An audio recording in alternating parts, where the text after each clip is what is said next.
1. When my husband and I were just dating, he lived in a big 2-story home in Lutz, Florida, with his mom and stepdad, which looked out over a small lake.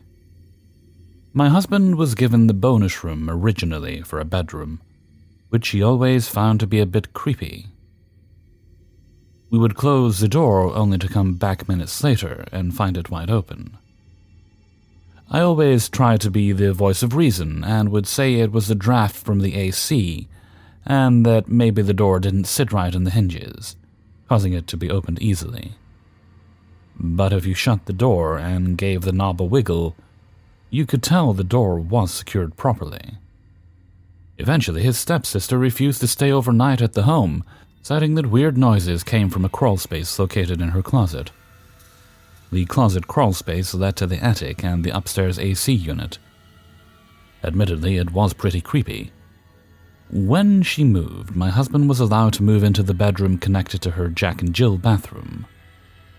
Things were never normal at the house, and it carried this gloomy darkness that to this day is unexplainable. All of the lights could be on, the sun shining through the many windows, but it still seemed dark.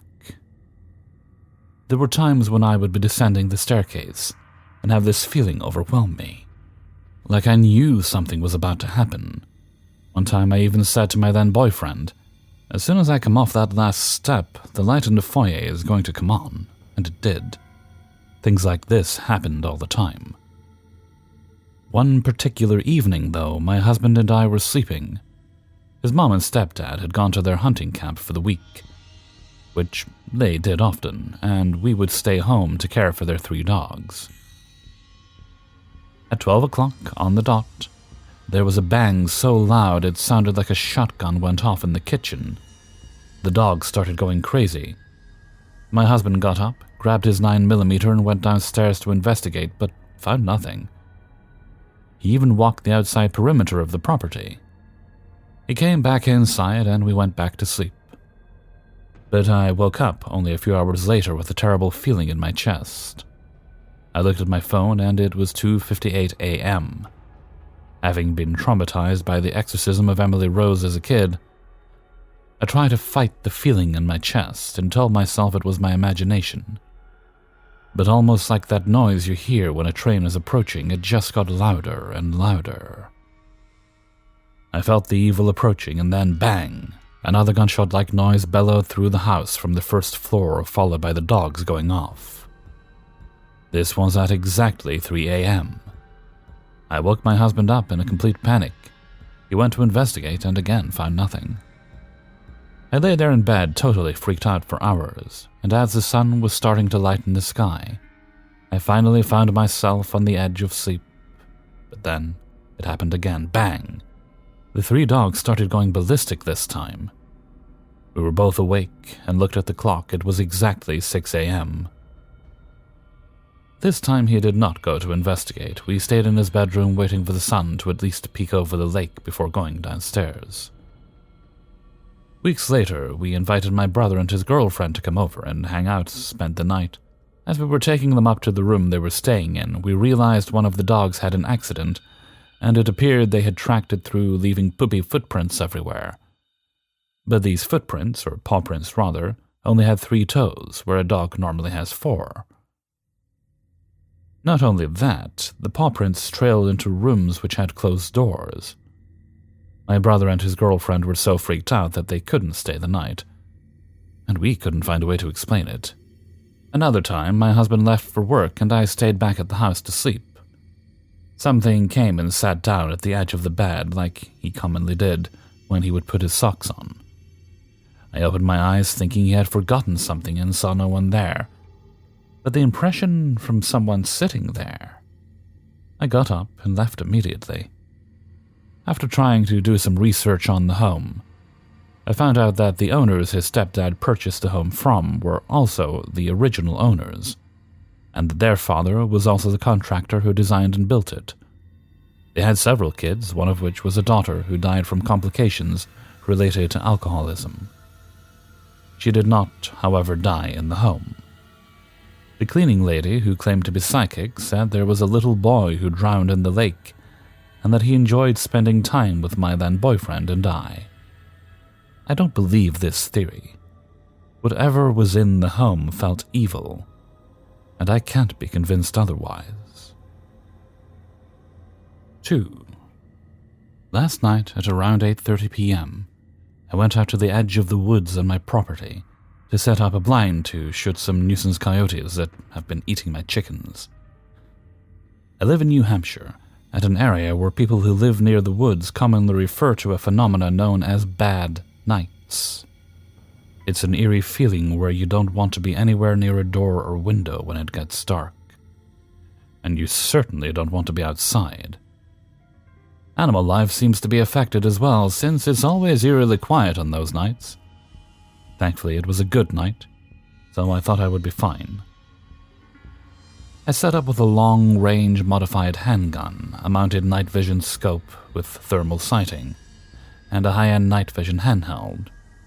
Both pieces of equipment have a high four-figure price range. I set up facing the woods, and for most of the night saw nothing, coyote or otherwise. A little before 10:30, I was scanning the field just before the tree line with my thermal scope, when I saw a red orb pop up. It was about 4 feet off the ground, not moving.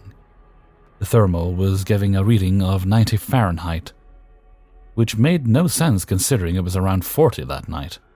Also, the scope is very high definition. I can see small birds at 50 yards away, and they will show up perfectly bird-shaped. There is no reason anything should look round. It also had a strange low-quality, staticky look to it, which made no sense considering it was well within my 50-yard marker at the tree line. Well, I went to switch to night vision mode. It disappeared. I never saw anything like it for the rest of the night. Later on, around 11, my handheld night vision scope started malfunctioning. The brightness and exposure was fluctuating wildly for no reason, and it was randomly turning on and off.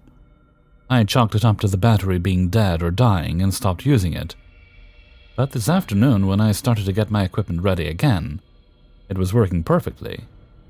It's the same temperature again today, so it's not temperature related. The final weird thing that was around midnight, as I was packing up to head inside, after having no luck with my coyote problem, as my gun jammed and the animals ran off, I heard a voice laughing. It sounded echoey, and due to being on a hill and there being lots of trees, I couldn't pinpoint where it was coming from. I thought it was my neighbor who lives on the other side of the field. Note, the house was not in the direction I was firing towards, just so no one comes about me for gun safety. The house was 200 feet behind me and to the left.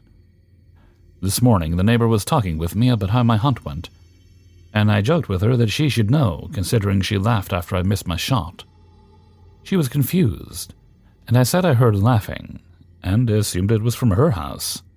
She said no one in the house was outside or even awake at that time of night. So what do y'all think? Force Ghost fucking with my equipment and laughing at me, or just equipment malfunctions? I'm going out again tonight, and I'll try to record it if anything happens like that again. 3. This was right around when I was entering 8th grade.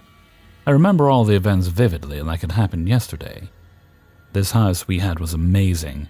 It was a huge one-story house. The backyard was massive, bordering a riverbed. There was a huge metal shed in the back that looked like it was used to work on semi-trucks. It was a 4-bedroom house, although my brother's room was technically a den converted into a room. It had long corridors to get to the other parts of the house. The kitchen was long, like a hall lined with counters. To get to the 3 bedrooms on the other side of the house, we had to pass the living room and then walk down the long hallway, which was L-shaped. My mother's room was at the end of the long hallway, which is where most of the worst events happened. I only know my other siblings' and parents' encounters because they told me as an adult. Where before, they didn't want to scare me, because I also had my own experiences. It started with small things like uneasy feelings, weird smells like baby powder, misplaced objects, knocking on doors early in the mornings, but the first major incident was when my uncle lived with us. We were sitting in the living room and we had one of those old-school big-screen TVs. You know, the ones that basically took up the whole corner of the room. There was my uncle's phone on top charging. Keep in mind this is a flat surface as my mom had decorations on top of the TV. We were watching TV when suddenly, we all watched the phone light up the corner of the room super bright with just the screen. Before my uncle could move to check it, it flew off the TV. I don't mean like it slid, it legit flew. We all got startled. My mom came running from the kitchen, and my uncle, who was in his 30s at the time, explains what happened. In shock, he said no one touched it. It lit up bright, then freaking flew off the TV. We all kind of brushed it off, but nonetheless, it was the first event of many. The next event kind of jumps from harmless to major. My brother was in the kitchen washing his plate from breakfast. Suddenly, he explains feeling a dreadful feeling, but he said he ignored it. As he was standing there, he said it felt like a gush of wind passed behind him. He even said he felt a tug on his shirt.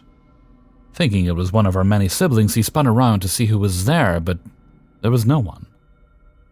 He was alone. Kind of freaked out, he told my mom what happened since she is the most spiritual out of all of us.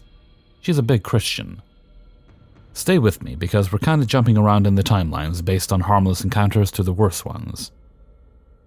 I remember getting ready for school one morning, and I began to feel the anxiety and dreadful feeling. I began to scan my room as I tied my shoes on the chair facing the doorway. I got a glimpse of an all-black hand wrap around the doorframe of my room. I jumped back, and I saw a face, all black, appear from the corner of my doorframe. Its face was pasty black, its eyes were all black, and it was wearing an old feather hat.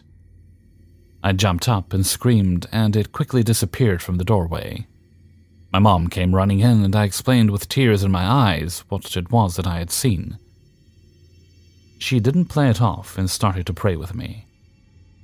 This was my last experience in this house, although my other siblings continued to have things happen.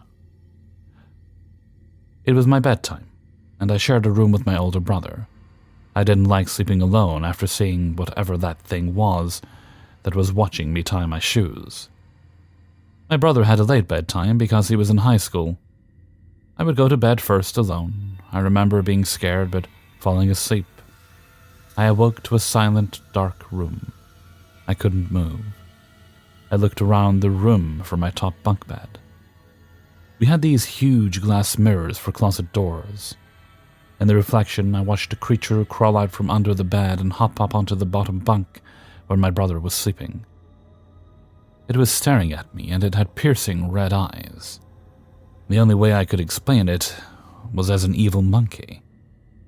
I began to scream and cry because I couldn't move. My brother began to wake up. This thing hops off my brother's bed and quickly goes under my bed. My brother jumps up and turns on the lights. I explained what happened, as I could move and talk now. He went to get my mom. I remember being terrified that he left me alone in the room to get my mom. She came in, and we prayed, and I went to bed. These next events are all for my siblings. My sister often had vivid dreams of a body hanging from the window in the restroom. Even to the point she had a dream of my oldest brother hanging there. There was something about that wall in the restroom and the window. Everyone felt uneasy about it, even before my sister ever mentioned the dreams about it. I remember being woken up by my brother. He explained that he was in the restroom. As he sat there, he said he became fixated on the wall and window. He began to feel panic and fear. He said the lights flickered and he caught a glimpse of a noose hanging from the window frame. He freaked out and quickly finished and ran out of the restroom. Now, I have never seen fear in any of my brother's eyes. That night was different. He asked me to stay awake with him that night. I agreed, and we talked all night until the sun came up, and there was light in the room. We both fell asleep once light was in the room from outside. This is from the perspective of my older sister. My sister would often hear children playing in the hallway from her room, or inside her room. The sounds changed from just laughing and small voices to the children calling her name. She would explain when she took a shower, she would hear them outside the door calling. When she would be in her room, she would hear them calling from down the hallway. She was always freaked out and still to this day says she hated that house.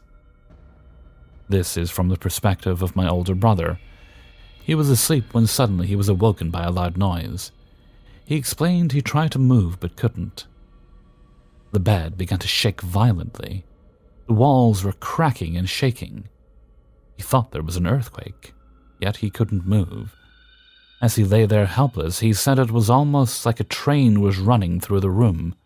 Everything was shaking. There were sounds of a train running over tracks.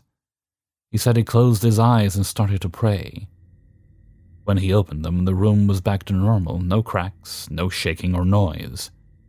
This same brother would have this same experience multiple times. Except every time was different. Sometimes he would hear trains, people talking like a busy train station, and other times he would hear children screaming and crying. To this day, he has no explanation. The next is half my perspective and half my sister-in-law's. For perspective, we had a dining room which had a door to the front of the house. It was connected to the long kitchen, and the doorway to my brother's room was on the right. We also had a computer in the corner. I remember watching a movie in my brother's room, which was the den converted into a room. We fell asleep on the floor. I remember being woken up by a loud sound. I hear my sister-in-law saying, "What the fuck is that?" I rolled over and said, "I hear it too." Everyone around us was asleep. It sounded like someone was on the computer typing on the keyboard, with the occasional clicking of the mouse. She said go check. I was way too afraid to due to the past events. I reluctantly checked to see nothing. The computer was off. We were both freaked out, but after a while went back to sleep. This is the beginning of my siblings and parents seeing things. One of my brothers were walking through the hallway and explained seeing the figure of a man standing in the doorway of my mom's room at the end of the hall. He said it looked at him and reached for the doorknob and walked outside to the patio. This is one of the scariest things to happen. My uncle was living with us still at the time. I remember walking in the door with my parents. He immediately stops us and says, "You guys have demons in this house. There is something seriously wrong." I remember the despair on my parents' face knowing exactly what he meant. He explains coming home to an empty house. No one was home. He walked into the doorway and looked down the hall. He explains seeing two small children run from the corner of the L-shaped hall and into my sister's room, the one that always heard children calling to her and playing in the hallway. He was surprised because his logical explanation was that my mom left some of us to do something. He walked into my sister's room to ask what we were doing home alone. He didn't find no one in the room. He said he checked everywhere, no children. Just then he heard laughing in the hallway. When no one looked out of the hallway, he'd seen some small children run from the bathroom into my room. He was now confused because he said no one passed him to get back out of my sister's room. He said he was upset and called out our names, to come out of hiding and stop playing. He searched the whole house and found no one. He was home alone. I remember sitting there scared shitless because the last room they entered was mine. Now this is my mother's story. She explained that my oldest brother, who worked nights, would sneak into her room in the early morning and sit on the bed to let her know he was home, and they would get up to drink coffee and just talk. She explained being woken up by the sound of her door opening. She said she had a feeling it was not my brother. Instead of my brother coming straight to the bed, she heard her cupboards open up and someone rummaging through them. Then they closed and she heard footsteps walking towards her bed. Then she felt someone sit on the bed. She turned around to say hi to my brother, but no one was there. She explained there was an impression on the bed as if someone was sitting there. My mother, being a God-fearing woman, said she laughed and began to pray. That's when she said the impression disappeared. and she heard footsteps leave her room. Next, the same brother who had something pull on his shirt in the kitchen. It's the same thing. He was washing his dish, except we were all in the kitchen cleaning up from breakfast. Suddenly, he said he felt the gush of wind again, and something pulled him harder. And he turned around to see and remembers getting up from the floor with everyone around him. From my perspective, he blacked out. He collapsed onto the floor with no warning. We had the paramedics come, but he was fine. No one could explain what happened. This house was something evil. We always knew something was wrong, but we finally had answers. We were all in the living room watching TV one morning, and I remember my mom opening the front door. She moved her attention to some random guy standing in the front yard. He said, "Oh, I'm sorry. I don't mean to scare you. I used to live here when I was a kid." My mom said, "Oh, you did?" And he said, "Yeah, like 20 years ago." My mom then said, "Can I ask you some questions?" "What do you want to know?" "But before you ask, yes, the house is haunted. Or cursed," he said with a scared look. My mom, shocked, asked him to explain. He began to explain all the experiences we have been having. My mom says, "What about the knocking or the baby powder?" "Oh, that was my mom. She had a heart attack in the back restroom. Don't worry, she would knock on doors in the morning to let us know she was still around. Then she would when she was alive. She would wear a lot of baby powder for some reason. Like it would fluff off when she sat down." Which explained the knocking early in the mornings and the powder smell through the house. He said, "You have to be careful of the Native American chief." We all said, "What?" He pulled out his phone and pulls up a picture. It's a picture of a developed photo. It shows people on the patio at a party. They're standing in front of a bar we have in the backyard. And behind them is a huge figure with a chief hat on his head, feathers and all. Except his face is black and so are his eyes, explaining what I had seen when the figure was watching me tie my shoes.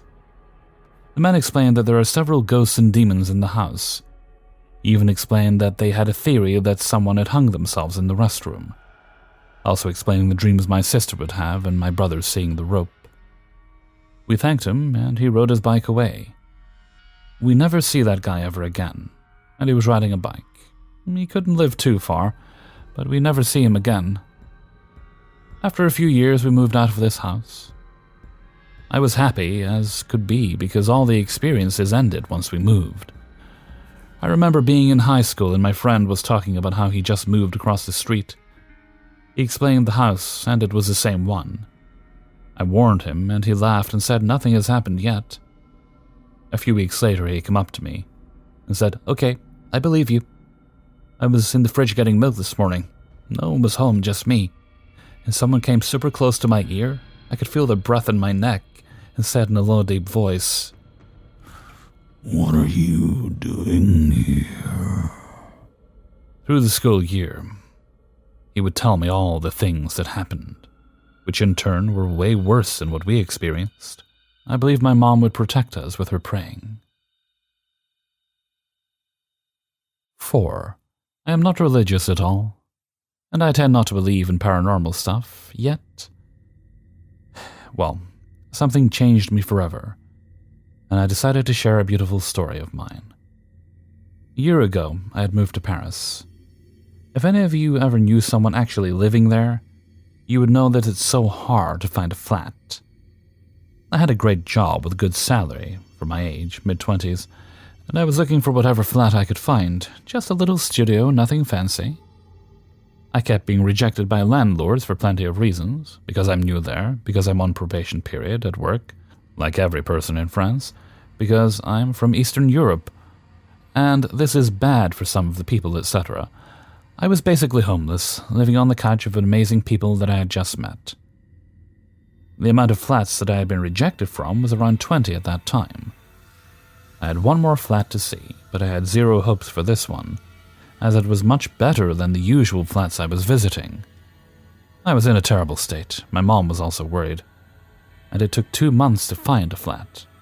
It was a horrible time for me and my family, as I was literally homeless, and had no perspectives, despite having agencies paid by my company, good salary, etc.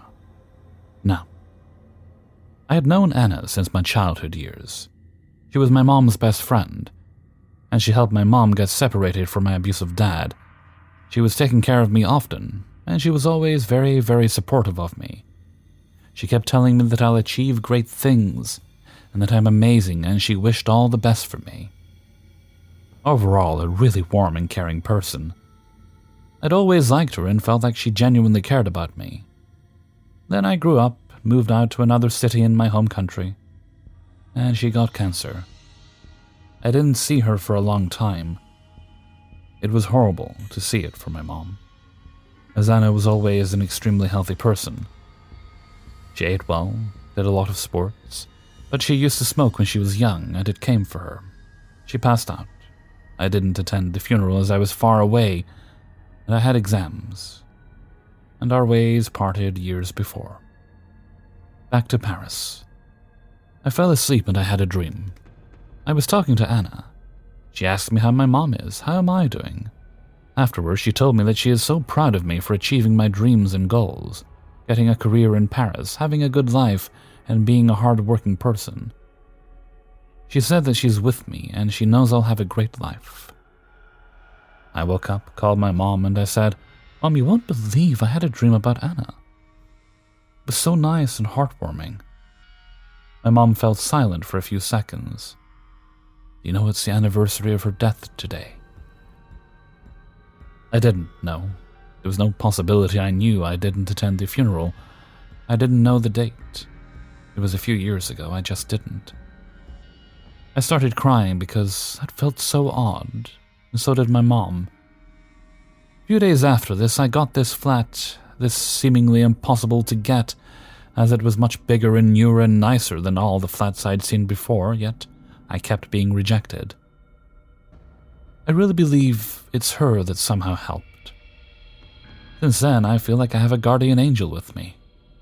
Now I'm on holidays in my hometown, and I decided to bring a candle to her grave, as in my culture it's a way to honor the dead this way. What do you think about it? 5. A few weeks ago, I had to have an operation to correct something that has been an ongoing issue with me. When I got home from the hospital, I kept myself in bed most of the first week, occasionally getting up to use the restroom or walk to the kitchen to get a drink. My wife and son did their best to take care of me while recovering, but I had asked if I could sleep alone. As is our norm that they will all lay in bed with me to watch TV, but I didn't want that much movement, and the painkillers the hospital gave me kept me in and out of sleep all day and night. I'm pretty much a wimp when it comes to pills, so a lot of things tend to knock me out. The pills that were prescribed were Norco and 800 milligrams of ibuprofen.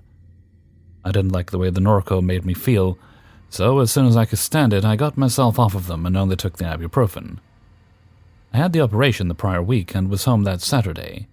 Then sometime around 3 a.m. or so on Sunday, I was alone in my room, half out of it.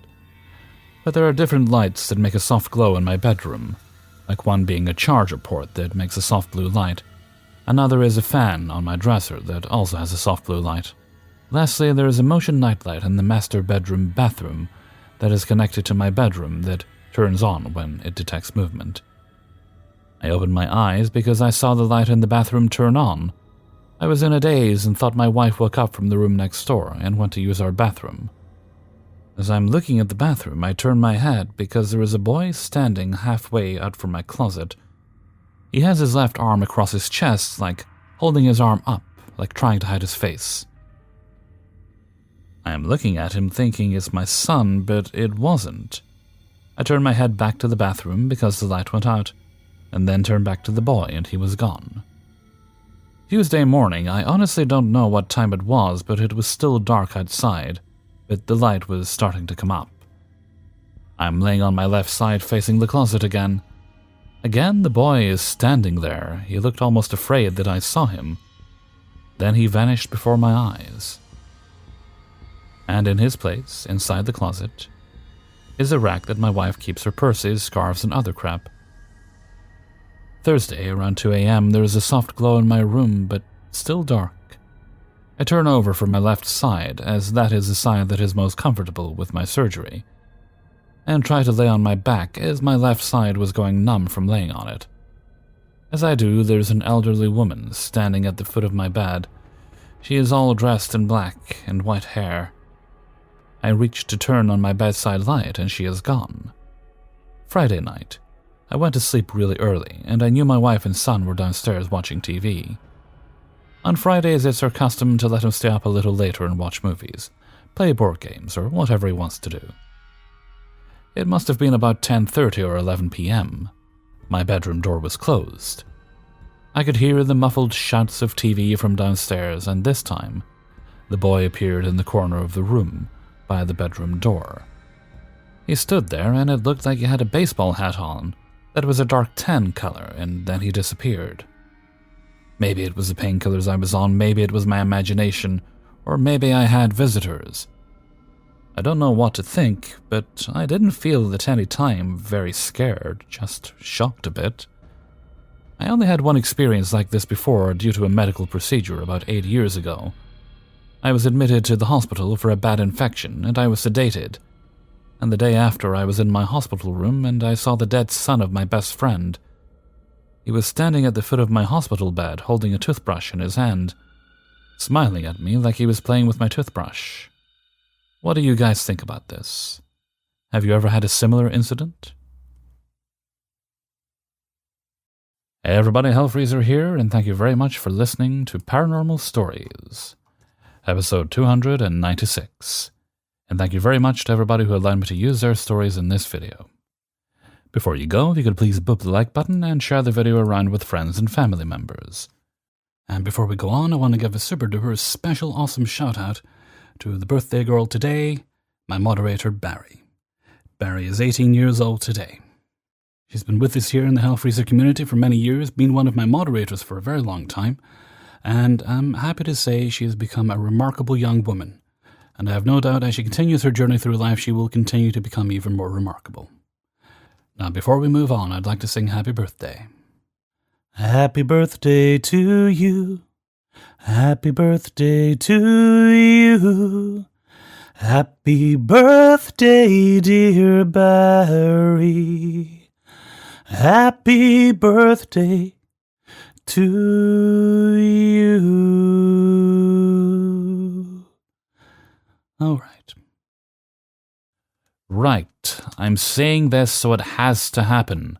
My plans for Halloween will be a 30 stories Halloween Spooktacular video. It's been a while since I've done one of those. So I'm going to be working on that through October. Glitch will hopefully return in November. Righty, now before we go, let's see Hellfreezer's question of the day. And today's question is: name a character you love that no other actor could play better, although other actors perhaps have. I'm going to say Crichton from Red Dwarf, because the actor Robert Llewellyn, who is most well known for playing the role of Crichton, was not the first. And the original actor, whose name I forget right now, and I'm doing this off the cuff so I don't want to look it up, he did a good job, but it's a very different take on the character. And Robert Llewellyn's is just pristine, a pristine performance. It is flawless. His comedic timing is excellent. And there might, in the future, be other Crichtons. It's possible they'll do like a full-on remake of Red Dwarf at some point. Although, worth pointing out, they've tried to do 2 adaptations in the US of Red Dwarf, and the one that had Crichton in it, they actually got Robert Llewellyn to come over and play the part. But let me know some of yours. There are many other characters I could mention here, but I'd be going on all day if I did. But some of yours, a character that has been played by many actors, but there's only one in your mind that embodies the character and no others could do better than them. Okay, and with that, I'm going to head off for now.